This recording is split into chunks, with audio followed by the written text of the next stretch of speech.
इस समय शमरासुर के भवन का कक्ष शोक और विलाप की ध्वनि में डूबा हुआ है, क्योंकि प्रद्युम्न ने उनके अनेक पुत्रों का वध किया है। परंतु इस समय कामिनी अपने कक्ष में पागलों की भांति हंस रही है। क्या आपको इसका व्यवहार विचित्र नहीं लग रहा? देवी, इस द्वापर युग में कामनी का अपनों के दुखों के बीच यूं अकेले में अपने कक्ष में खुश होकर हंसना विचित्र अवश्य लग रहा है। परंतु कामनी का यह विचित्र व्यवहार भविष्य के कलयुग का दर्पण है। कलयुग का दर्पण?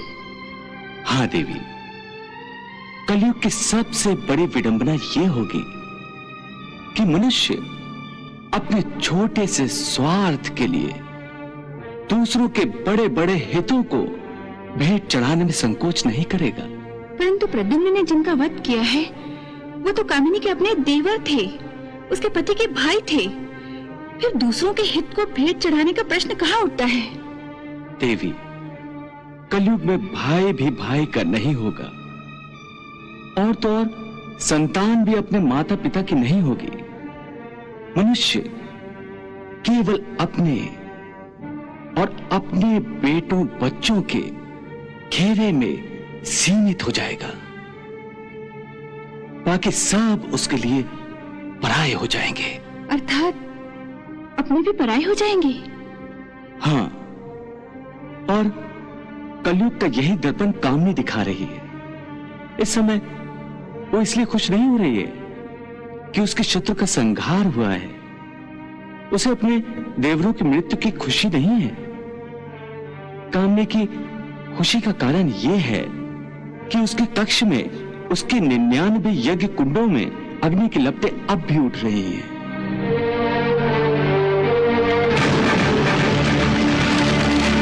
जो इस बात का प्रमाण है कि उसका अपना सुहाग कुंभकेतु जीवित है। अपनी इस खुशी में वो अपनों के ही दुखों को भूलकर अपने कक्ष में हंस रही है।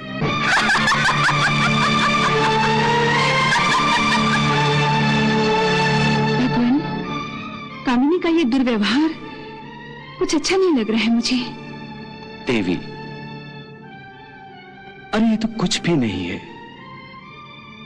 कलयुग में मनुष्य की विचारधारा इससे भी गिरी हुई होगी। मनुष्य दूसरों के दुख में अपना सुख ढूंढेगा। अपने परिवार का पेट पालने के लिए दूसरों की हत्या करने में भी उसे कोई ग्लानि, कोई पश्चाताप नहीं होगा। दूसरों के रक्त में सनी हुई रोटी वो स्वयं भी खाएगा और अपनी संतान को भी खिलाएगा। भगवान, कलयुग के मानव का इतना भयानक चित्र मत दिखाइए मुझे। मानवता के इस दुर्भाग्य की मैं तो कल्पना भी नहीं कर सकती।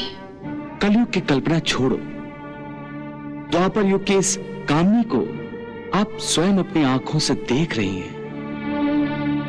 वो अपने स्वार्थ में ये भूल गई है कि स्वार्थ प्रवृत्ति के कारण उसका पुण्य शून्य होने जा रहा है।